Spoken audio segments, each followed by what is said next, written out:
We are going to be talking about a new piece of equipment that's going on one of my tanks in this episode, the Zetlight E200s. What's up, guys? I'm Cody Grates with RealReefingTV, helping you save time, money, and frustration in the real reefing hobby, sharing my experiences and knowledge. And if you are new to this channel, consider subscribing. There's new videos coming out all the time. And since in the summertime I have a little bit of extra time on my hands to produce some videos, hopefully you'll be seeing some more. We're definitely going to do an update on the nano tank here very soon. Make sure that you're subscribed and hit the notification bell so that you know when those new videos pop out.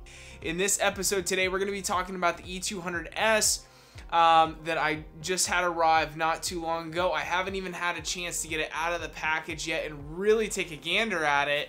So we're going to be doing that in this episode, and then we're going to also be plugging it in on the 300, which you guys so kindly gave me the advice to do. That's where we're gonna put it. We're gonna go ahead and leave the Luxbird Par 38 light right there where she sits on the nano refugium, the elevated nano refugium for that. All right, so let's open this bad boy up and see what's inside. All right, so here we go, the Zetlight E200s Refugium Light.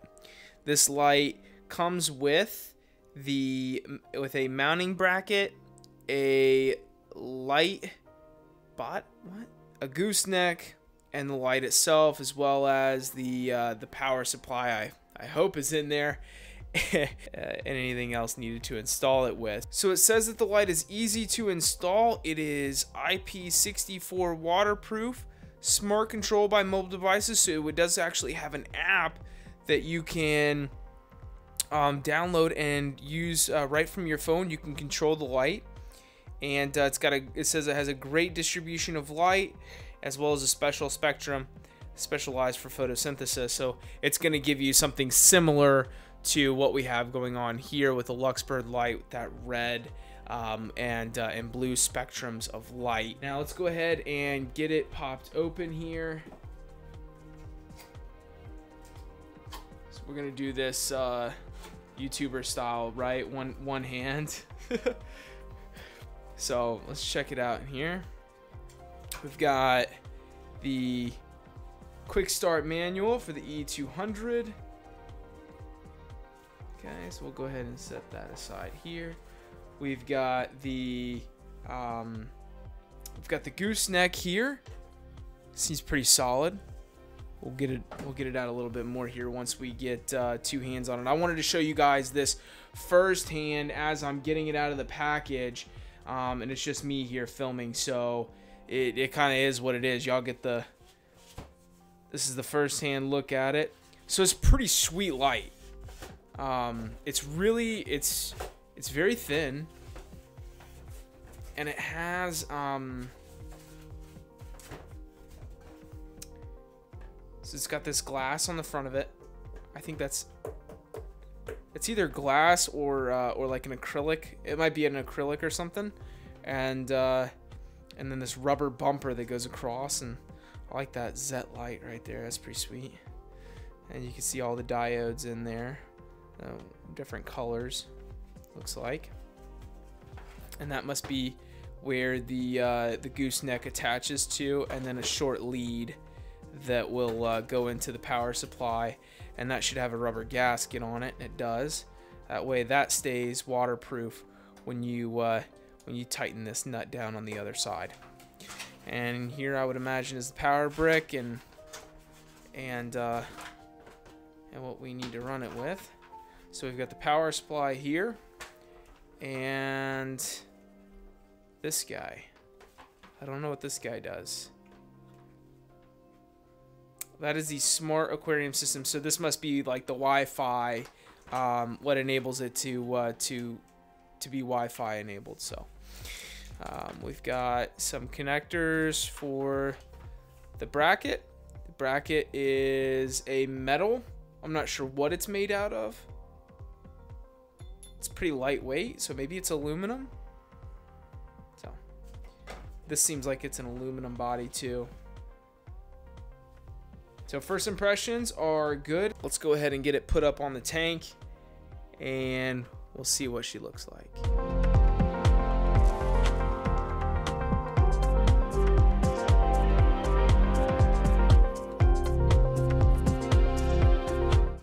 Alright guys, so I started on this project yesterday, or last night rather, getting all of the cords and everything for the old lights that were there. Yeah, this mess of extension cords, long socket plugs, and all of that sort of good jazz.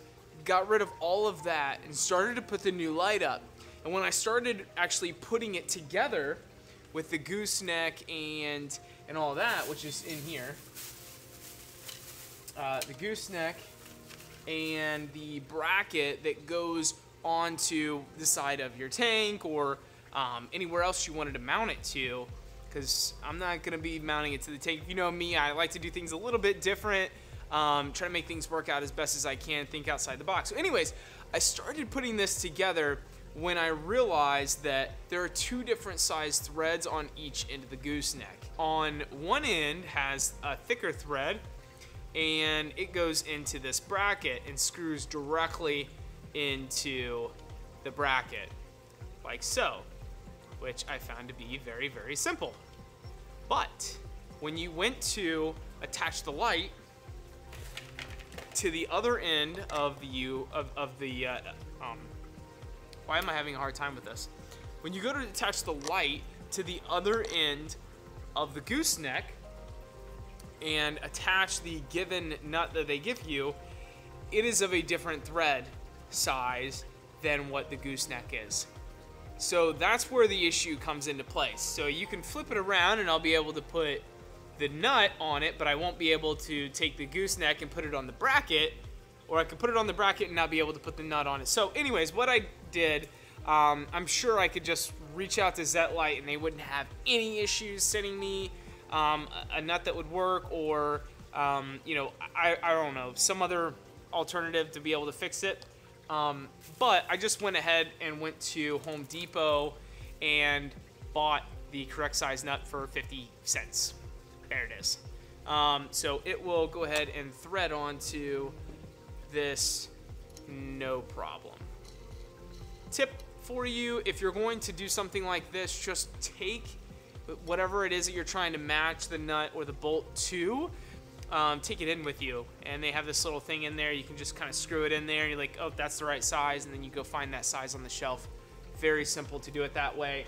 And then the other issue that I had when installing this is that the thumb screw that goes inside of this bracket here wouldn't go in. I mean, I tried for probably 20 minutes. I'm not even kidding you. Sat here on the floor for 20 minutes trying to get this nylon screw to go into this bracket, and it just wasn't working. So again, I took this into Home Depot and got one that works. So make sure it's the right size and the right length. So that will definitely work and cinch down on whatever I need it to. And as you can see, it threads in there, no problem. And it's black to match, which is also kind of cool. So anyways, great find here. A couple bucks, and I am on my way going with this tank. I did get it turned on last night, and it looks great. We're gonna get it put on the tank here, and we're gonna see how this baby does. So now, where this is actually going to be mounted is right up here on this. What this is a piece of plywood that is mounted to the 2x6 braces underneath the tank. And so the reason why I'm going to mount it here is because this gives me a lot of range here to put the light wherever I want it. And I can also very easily get it out of the way if I need to. I'm also not cinching this bracket down on any sort of glass or acrylic or anything like that. And so, as you can see, I can very easily move this gooseneck around anywhere I want it. So now, we will go ahead and attach the light.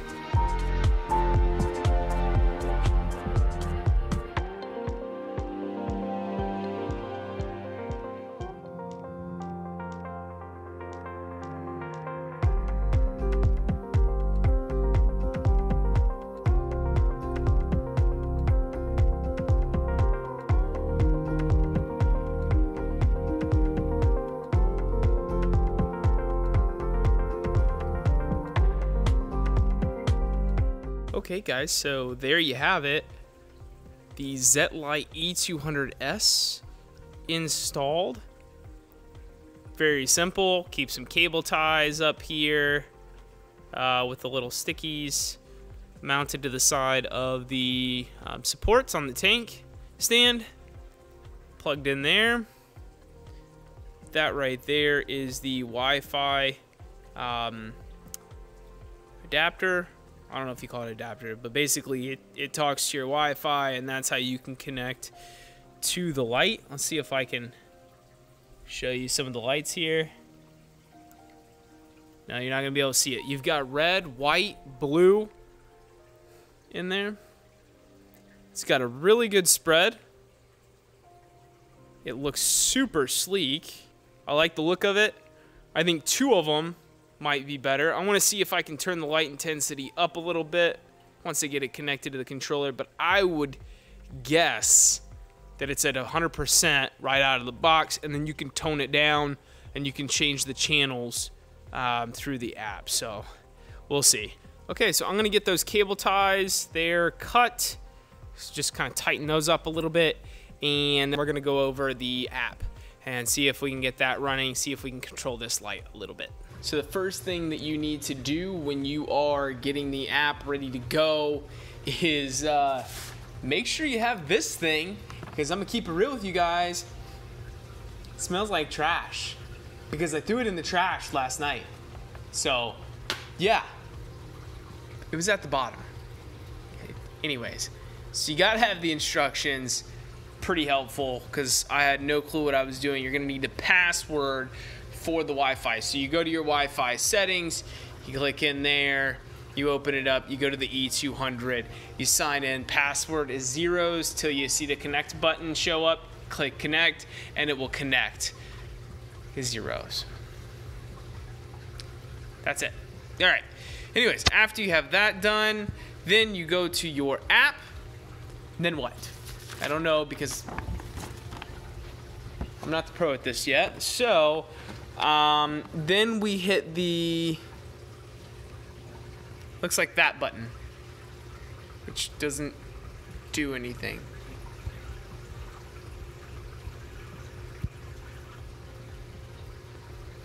Well, I was hoping I don't know. None of these buttons do anything except for these three. Okay.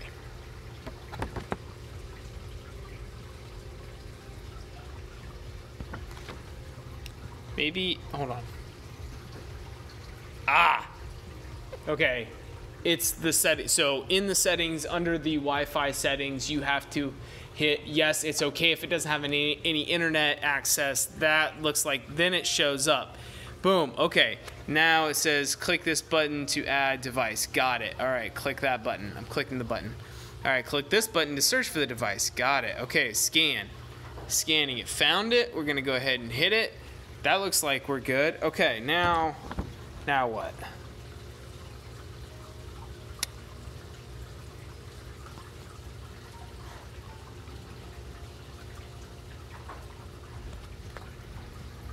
I don't know. Let's click it. Okay. Oh, look. It is at 100%. Okay, that's what I thought. I thought it'd be at 100%. We can unlock it there, and you can change the different channels. See if you're seeing what's going on back here, but you can change the different channels so that we get more of let's bring it all the way down to 0 so you can see what channels there are. Looks like there's 4 channels on this light. Channel D is red, like a dark red. Take that back down to 0. Channel C is a different kind of red. B, probably blue. Yep, there's the blue. And A, white, like a warm white.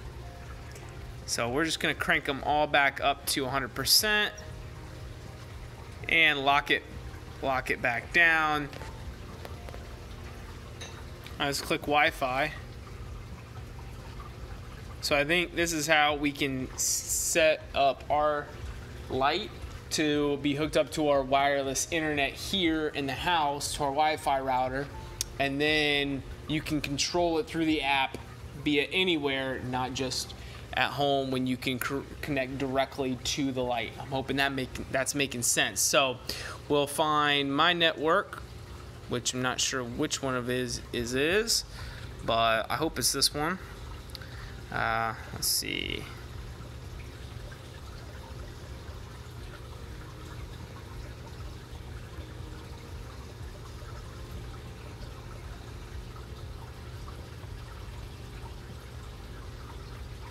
See if that's it. Okay. No access to data.